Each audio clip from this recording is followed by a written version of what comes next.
इस वीडियो में हम हेरॉन्स फार्मूला पढ़ाएंगे। तो ये फार्मूला हम लोगों को एरिया ऑफ ट्रायंगल के लिए पता है। Heron's formula area of triangle calculate करने के लिए यूज़ किया जाता है। तो ये formula half into base into height सिर्फ एक राइट ट्रायंगल के लिए एप्लीकेबल होता है। तो अब अगर कोई आइसोसेलेस या इक्विलैटरल ट्रायंगल देगा या स्केलिन ट्रायंगल देगा, बेसिकली कोई भी 3 साइड दिया हुआ रहेगा, तो हम लोग एरिया कैसे निकालेंगे। तो उसके लिए फॉर्मूला होता है, सपोज इसका 3 साइड है ए बी सी, तो एरिया होता है root over of S, S minus A, S minus B और एस माइनस सी। यहाँ पर ए बी सी तो समझ आ गया, 3 साइड्स है। एस क्या है? Semi perimeter. पेरीमीटर के लिए हम लोग तीनों साइड को ऐड करेंगे, सेमी पेरीमीटर के लिए हम लोग उसको डिवाइडेड बाई 2 कर देंगे। तो एक क्वेश्चन करेंगे तो अब समझ में आ जाएगा। तो एक्सरसाइज 12.1 का पहला क्वेश्चन है कि एक ट्रैफिक सिग्नल पे बोर्ड है, स्कूल अहेड लिखा हुआ, वो एक इक्विलैटरल ट्रायंगल के शेप में है। Find the area of the signal board using Heron's formula. अगर उसका पेरीमीटर दे दिया तो हमको तो पेरीमीटर पता है, लेकिन हमको तो तीनों साइड पता करना पड़ेगा ना पहले। तो इक्विलैटरल ट्रायंगल में तो सारा साइड इक्वल होता है, तो let the equal sides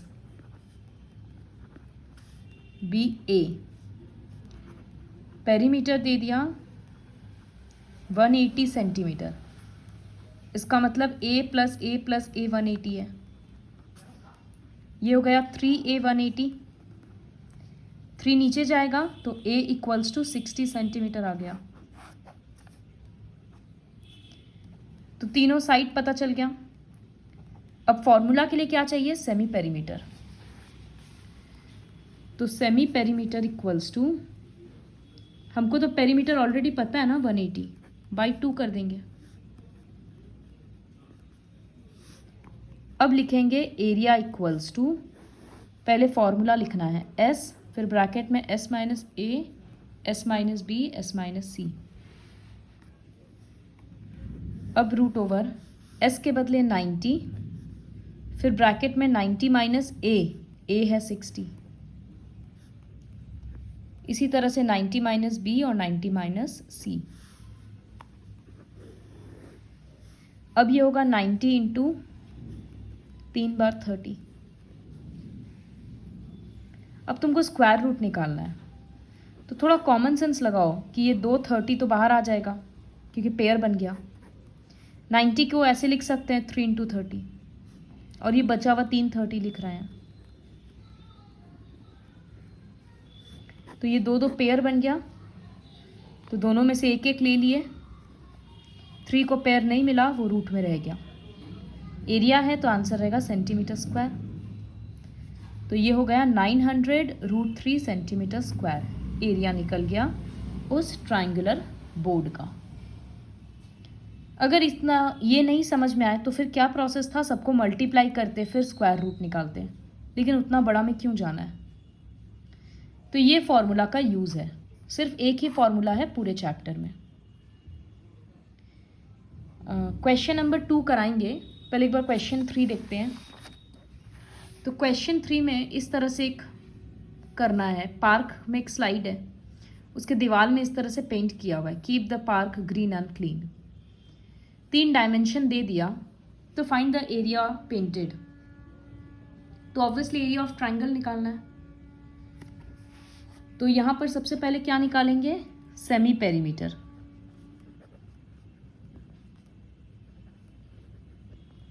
semi perimeter के लिए 3 साइड को ऐड, 15 प्लस 11 प्लस 6 बाई 2, और यूनिट रहेगा मीटर।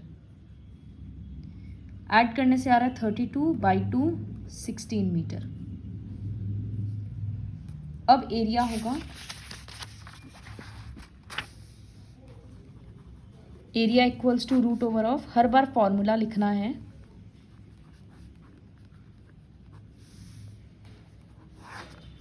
तो s के बदले हम लिखेंगे 16, फिर s माइनस ए। तो 3 साइड मेरा क्या था? 11, 6 और 15, किसी को भी a ले सकते हैं। तो हम एक बार लिख रहे हैं 16 माइनस 11, फिर 16 माइनस 6 और 16 माइनस 15। यहाँ सब्ट्रैक्ट होकर 5, ये सब्ट्रैक्ट होकर 10 और ये सब्ट्रैक्ट होकर 1। अब हम सबका प्राइम फैक्टर्स लिख देते हैं क्योंकि यहाँ नंबर्स छोटा ही है ना। तो 16 के बदले 4 बार 2, फिर 5, 10 के बदले 2 और 5, 1 तो नहीं भी लिख सकते हैं। पेयर बनाते हैं तो 5 का भी ऐसे बन गया, तो 2 इंटू 2, एक 2 2 बाहर आया और एक 5, ये 2 रूट में ही रह जाएगा और यूनिट होगा मीटर स्क्वायर। तो 2 into 2 4, 4 into 5 20 √2 metre square area है। इसी तरह से सारा क्वेश्चन करना है। क्वेश्चन नंबर 4 हम इनकम्प्लीट करके छोड़ रहे हैं, अब ये खुद करना है।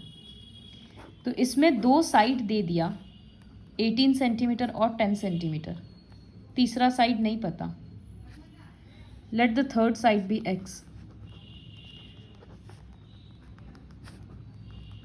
पेरीमीटर दे दिया, एरिया निकालना है। तो जब पेरीमीटर पता है वहाँ से हम तीसरा साइड निकाल सकते हैं ना। पहले पेरीमीटर दिया है 42 सेंटीमीटर, तो हम लिख सकते हैं 18 + 10 + x = 42। अब 18 + 10 सेंटीमीटर हो रहा है 28, तो x होगा 42 माइनस 28।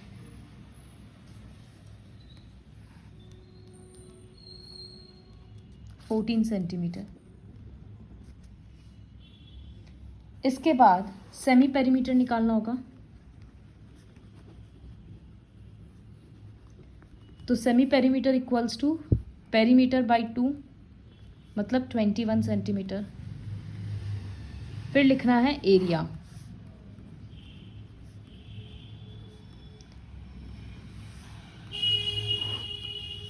तो 21 इंटू 21 माइनस किसी भी साइड को ए ले सकते हैं। तो 3 साइड क्या है 18, 10 और 14।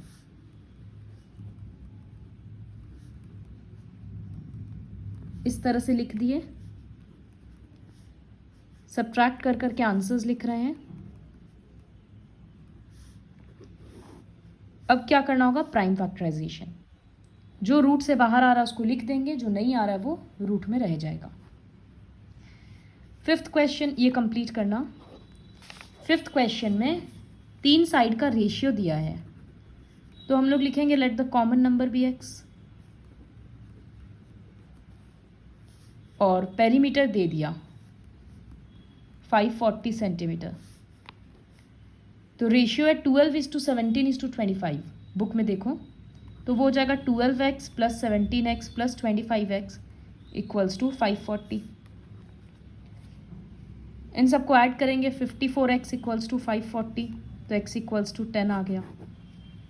देयरफॉर 3 साइड्स आर, 3 साइड क्या होगा, सब में 10 मल्टीप्लाई करेंगे तो 120, 170, 250। तीनों साइड मिल गया तो हेरॉन्स फार्मूला से कैलकुलेट कर लेना ट्रायंगल का एरिया। 6th क्वेश्चन ये भी कंप्लीट करना खुद से। 6th क्वेश्चन में बोला है आइसोसेलेस ट्रायंगल है जिसका पेरीमीटर 30 है और जो इक्वल साइड है दोनों वो 12 और 12 है। तो थर्ड साइड कितना होगा, ऑब्वियसली ये दोनों ऐड करने से 24, तो 30 - 24। बट फिर भी लिख देते हैं let the third side B x। पूरा स्टेटमेंट लिखना। पेरीमीटर = 30, फिर 12 + 12 + x = 30। यहाँ से x = 6 सेंटीमीटर आ जाएगा। इसके बाद हेरॉन्स फार्मूला लगाकर एरिया कैलकुलेट करना। अब क्वेश्चन नंबर 2, इसमें एरिया का कैलकुलेशन तो इजी है, क्वेश्चन पढ़ो, बस वो कॉस्ट का कैलकुलेशन थोड़ा सा ध्यान देना है।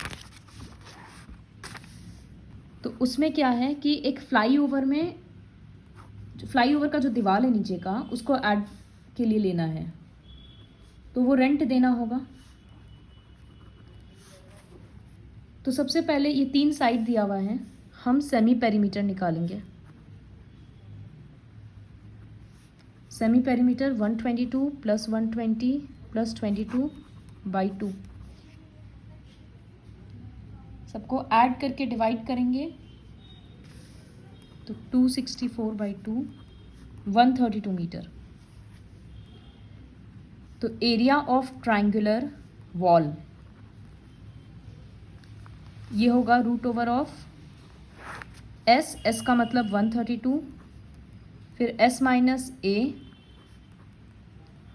एस माइनस बी और एस माइनस सी। ब्रैकेट्स देना मत भूलना, नहीं तो वो मीनिंगलेस होगा।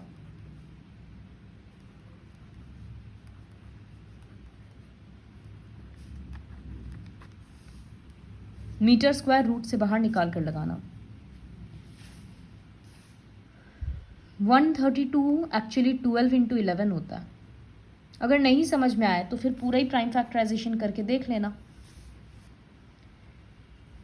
10 को हम ऐसे ही लिख देते हैं, 2 इंटू 5 भी कर सकते हैं, लेकिन हमको ना हम क्या करेंगे, इसको 11 इंटू 10 लिख देंगे।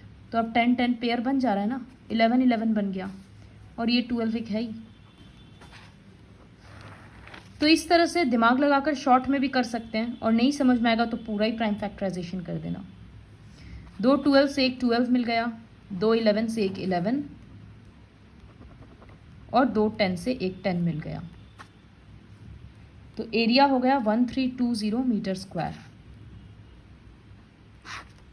अब रेंट का क्या हिसाब है।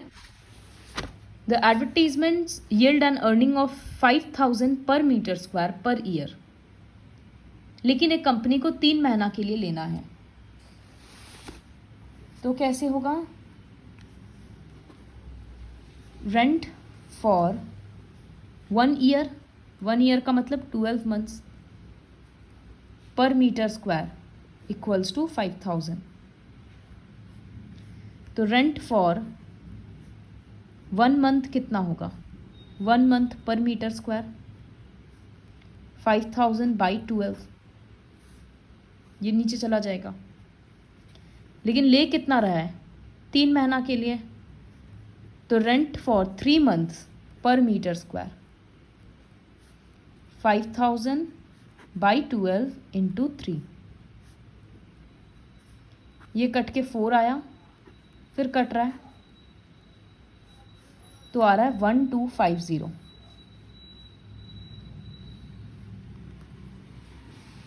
लेकिन ये कितने दिन के लिए, ये 3 महीना के लिए तो हो गया, लेकिन ये तो पर मीटर स्क्वायर है, और हम लोग कितना मीटर स्क्वायर ले रहे हैं, 1320। तो रेंट फॉर 3 मंथ्स, या हम लिख सकते हैं टोटल रेंट। तो 3 महीना के लिए 1 मीटर स्क्वायर का इतना रुपया है, लेकिन हम तो 1320 मीटर स्क्वायर ले रहे हैं, तो इतना रुपीस देना पड़ेगा। This is the answer, 16,50,000। तो पहले हम 12 मंथ्स पर मीटर स्क्वायर से 1 महीना का निकाले, और फिर 3 महीना का निकाले।